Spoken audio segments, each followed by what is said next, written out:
Hello guys, રમેશા કિચનમાં તમારું હાર્દિક સ્વાગત છે. તો આજે આપણે બનાવીશું મેંદાના લોટની મસાલાવાળી ખસ્તાપુરી, જીરા મીઠાવાળી, અને એક એનો મસાલો પણ તૈયાર કરીશું. તો જો એકદમ ફરસી પૂરી કહીએ એ છે ને સરસ બની છે. તો એના માટે મેં અહીંયા મરી લીધા છે, આખા મરી. તમારે તીખાશ પ્રમાણે લેવાના. જીરું લઈશું 1 ચમચી જેટલું, અને 1 ચમચી જેટલો અજમો ઉમેરીશું. એને દળદળું થોડું વાટવાનું રહેશે, એકદમ પાવડર નથી કરી દેવાનો.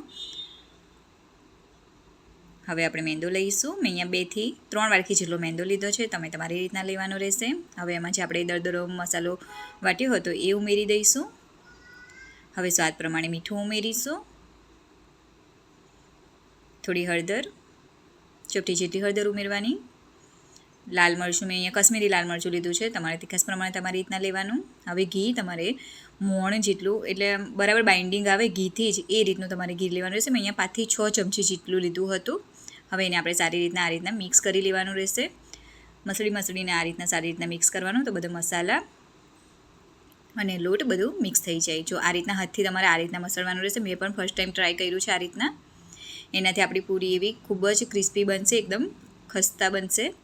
જો આ રીતનું બાઇન્ડિંગ થઈ જાય, લોટ આ રીતના બંધાય, તો આપણું મોણ બરાબર કહેવાય. ને હજુ આ રીતનું ના થાય તો તમારે હજુ 1-2 ચમચી જેવું ઘી ઉમેરી દેવાનું રહેશે. હવે થોડું થોડું પાણી ઉમેરતા જઈ અને એનો કઠણ જેવો થોડો લોટ બાંધવાનો રહેશે. એક સાથે બધું પાણી ઉમેરી દેવાનું, થોડું થોડું પાણી ઉમેરીને તમારે લોટ બાંધવાનો. તો જો આ રીતનો તમારે એને લોટ બાંધવાનો રહેશે. હવે એને આપણે અડધા કલાક જેવો રેસ્ટ આપીશું. તો જો આપણો લોટ બરાબર થઈ ગયો. હવે ફરીથી તમારે એને મસળી લેવાનો રહેશે. તમારે ઢીલો નહીં રાખવાનો, આ રીતનો જ રાખવાનો રહેશે. હવે તમને ફાવે એ રીતના મીડિયમ સાઇઝના કે કોઈ પણ લુવાવાળી લેવાના. તમારે નાની મોટી જેવી પૂરી બનાવી હોય એ રીતના તમારે લુવા તૈયાર કરી લેવાના. તો બધા લુવા હું તૈયાર કરી લઈશ.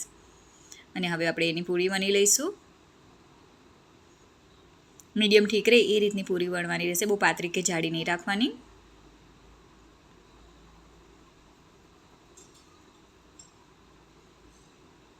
જો આ રીતની આટલી સાઇઝ બરાબર છે.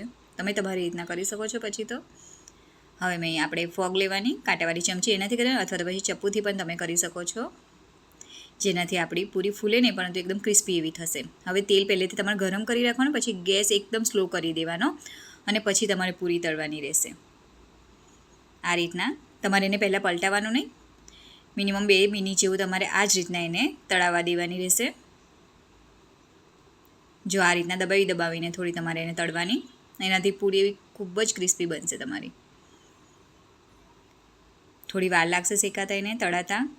હવે આપણે એને પલટી કાઢીશું, ને પલટીને પણ ફરીથી પાછા આપણે 2 થી 3 મિનિટ જેવું એને તળાવવા દઈશું. સારી રીતના તળાઈ જાય, અંદરથી બધું શેકાઈ જાય.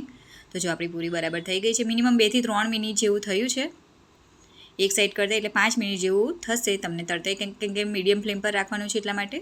તો જો આપણી પૂરી બનીને હવે રેડી છે, તો એને સર્વ કરી દઈશું. ચા સાથે ખૂબ જ સારી લાગે છે નાસ્તામાં. જો તમે જોઈ શકો છો કેટલી સરસ બની છે, એકદમ ક્રિસ્પી ખસ્તા જેવી છે. જો તમને મારો વિડીયો સારો લાગે, મારી રેસીપી સારી લાગે, તો પ્લીઝ મારા વિડીયોને લાઇક અને શેર કરજો, અને મારી ચેનલને સબસ્ક્રાઈબ કરજો, અને સારી કોમેન્ટ કરજો. Thank you.